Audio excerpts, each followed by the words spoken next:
चलिए तीसरे पैराग्राफ को देखते हैं।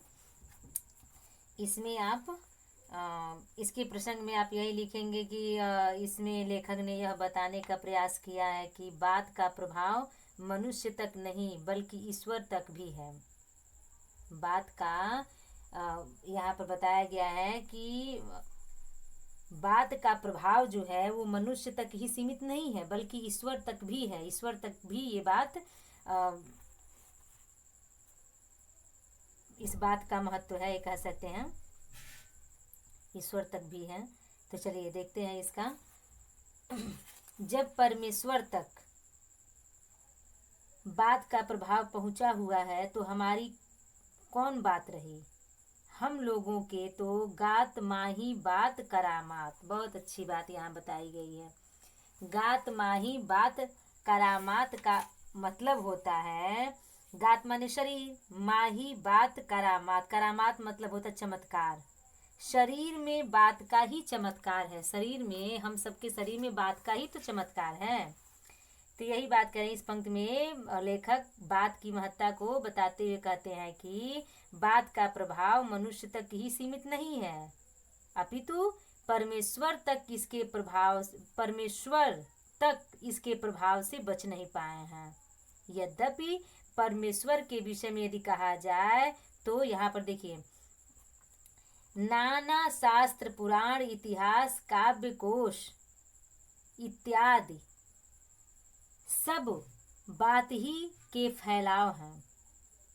यहाँ बताया गया है कि कहा गया है कि यद्यपि परमेश्वर के विषय में कहा गया है कि उनकी न वाणी है, न हाथ है, न पैर है। आपको आगे इससे पहले जो हम पढ़े हैं उसी बात को यहाँ भी थोड़ा सा वर्णन किया गया है कि भगवान निराकार है। फिर भी यहाँ पर बताया बल्कि वह तो निराकार निरंजन है, तथापि उनके बिना वाणी का वक्ता, उनको बिना वाणी का वक्ता कहा गया है। जब निराकार हैं, निराकार ब्रह्म पर भी बात का प्रभाव होता है तो हम फिर सब शरीरधारी हैं। मनुष्यों का तो कहना ही क्या है। हमारे शरीर में तो बात यानी भाषण शक्ति अथवा वायु का ही चमत्कार है। वही बात करामात का बात यहाँ पर किया गया है।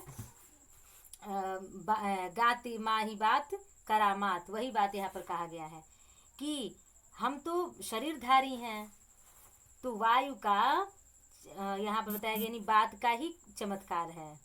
फिर कहा गया अनेक शास्त्र पुराण इतिहास काव्य कोश आदि जितना भी साहित्य है, जितना भी हमारा साहित्य है तो क्या है यहाँ पर, यानी कि यह सब बात का ही तो विस्तार है। फैलाव का अर्थ होता है विस्तार। जिनके मध्य यानी जिनके बीच एक एक बात है। यद्यपि बात का कोई रूप नहीं बतलाया जा सकता कि कैसी है, लेकिन बुद्धि दौड़ाइए तो ईश्वर की भांति, ईश्वर के समान इसके भी अगणित ही रूप पाइएगा। अगणित, जिसकी कभी गणना ही न किया जा सके। बड़ी बात, छोटी बात, सीधी बात, टेढ़ी बात, खोटी बात, मीठी बात, कड़वी बात, भली बात, बुरी बात, सुहाती बात, लगती बात इत्यादि सब बात ही तो हैं। बहुत अच्छी बात यहाँ पर कह रहे हैं। ये इम्पोर्टेंट है आपका ये तीसरा पैराग्राफ, ध्यान दीजिएगा, इसमें से पूछ सकता है। तो यहाँ पर कहा गया है कि अनेक शास्त्र पुराण इतिहास काव्य कोश आदि जितना भी है साहित्य है वह सब बात का ही विस्तार है। इन विविध प्रकार के ग्रंथों में एक से बढ़कर एक बातें पाई जाती हैं। एक एक बात ऐसी अमूल्य है कि जो हमारे मन बुद्धि और चित्त को अपूर्व आनंदमयी दशा को पहुंचा देती है। इन ग्रंथों की बातें ही लोक तथा परलोक की सब बातों का ज्ञान कराती है। लेखक कहते हैं कि बात का रंग रूप नहीं है।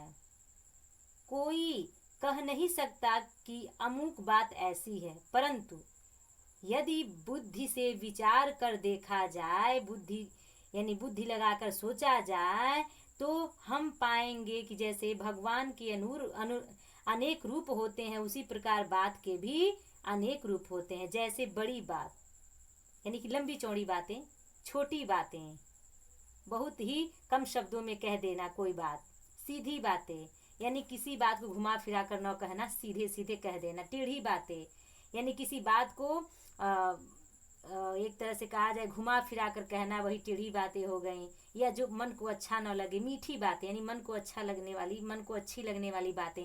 कड़वी बातें जिसमें कोई भी मीठापन न हो, यानी कि हृदय को चुभने वाली बातें। भली बातें, भली माने अच्छी बातें। बुरी बातें यानी जो अच्छा न लगे। सुहाती जो मन को अच्छा लगे।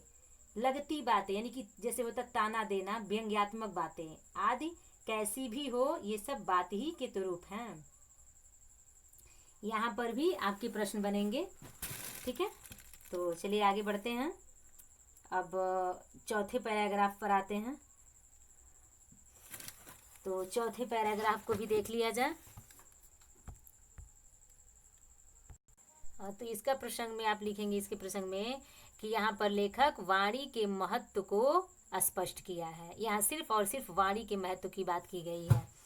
तो यहाँ पर लेखक कहते हैं कि बात के विभिन्न रूपों पर प्रकाश डालते हुए कहते हैं कि बात का प्रभाव बहुत व्यापक होता है। यहाँ पर देखिए, बात के काम भी इसी भांति यानी इसी प्रकार अनेक देखने में आते हैं।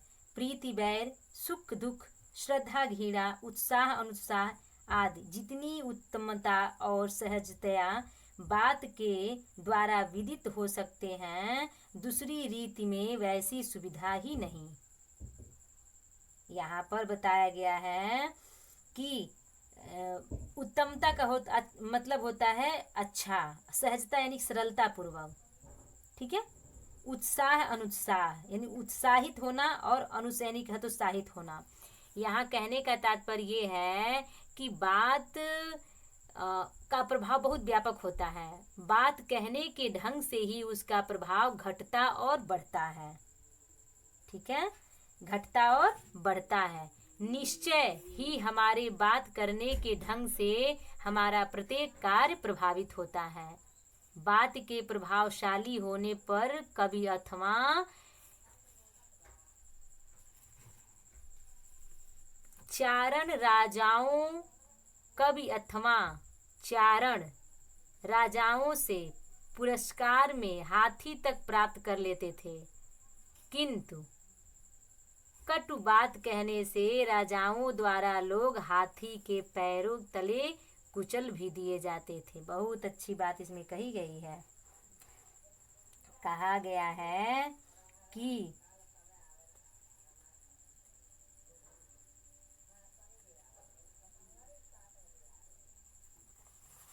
प्रीति बैर, प्रीति का अर्थ होता है प्रेम, वैर माने दुश्मनी, सुख दुख, सुख और दुख, श्रद्धा और घृणा यानी प्रेम और घृणा, उत्साह और अनुत्साह आदि जितनी उत्तमता और सहजता बात के द्वारा विदित होता है यानी जानकारी हो सकते हैं, दूसरी रीति में, रीति यानी दूसरे परंपरा में या दूसरे नियम में वैसी सुविधा ही नहीं।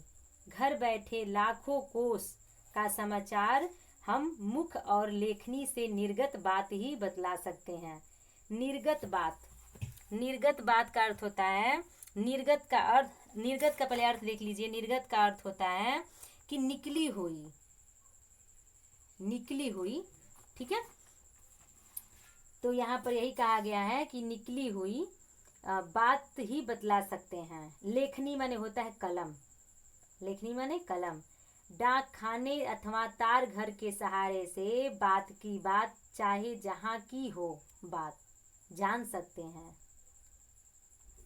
तार घर, डाक खाना यहाँ जहाँ पत्र आता है और पत्र का आदान प्रदान जहाँ होता है, और तार घर पहले के लोग तार भेजते थे, पहले मोबाइल नहीं चलता था, उसी के सहारे बात को कहते थे।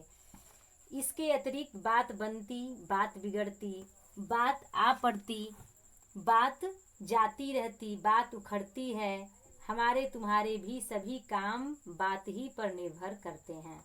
यहाँ पर कहने का तात्पर्य ये है कि बात का उखड़ना या बात का वो क्या कहते हैं बिगड़ना, इसका मतलब यही है कि किसी भी बात को हम कहते हैं नहीं, कहते बात बिगड़ गई, यानी बनते बनते बिगड़ गई, बात आ पड़ी यानी कि बात आ गई तब हम कुछ कह दिए। बात जाती है यानी कि हम अपनी बात दूसरे तक पहुंचाते हैं, उसी को बात जाती रहती है। बात उखड़ती है, बात उखड़े मतलब बात बिगड़ जाती है। हमारे तुम्हारे भी सभी काम बात ही पर निर्भर हैं। बात ही हाथी पाइए, बात ही हाथी पाओ। वही बताया, उदाहरण दिया गया है कि यदि चाहे तो, अभी हम आपको इससे पहले समझा ही दिए हैं, उसके बाद हम यहाँ नीचे पढ़ रहे हैं कि यहाँ पर बताया गया है कि यदि कवि अथवा चारण राजाओं से पुरस्कार में, चारण मतलब मंत्री, राजाओं से पुरस्कार में हाथी तक प्राप्त कर लेते थे, किंतु कटु बात कहने से राजाओं द्वारा हाथी के पांव के नीचे कुचल भी दिए जाते थे। ये सब किसके प्रभाव से? बात के ही प्रभाव से। यह बात भी सिद्ध है कि बात अर्थात वायु प्रकोप से हाथी पांव नामक रोग भी हो जाता है।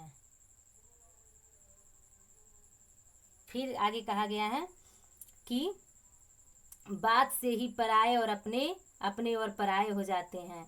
मक्खी चूस उदाहरण तथा उदार स्व अल्प व्ययी का पुरुष युद्धात्साही एवं युद्ध प्रिय, शांतिशील, कुमार्गी, सुपथगामी तथा सुपंथी, कुराही इत्यादि बन जाते हैं। बहुत अच्छा एग्जाम्पल दिया, उदाहरण दिया गया है।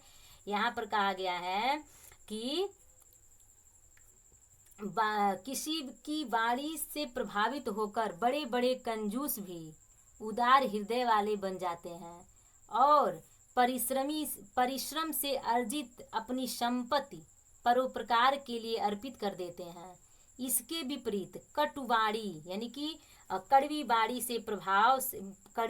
के प्रभाव से उदार हृदय व्यक्ति भी अपने साधनों को समेट लेता है।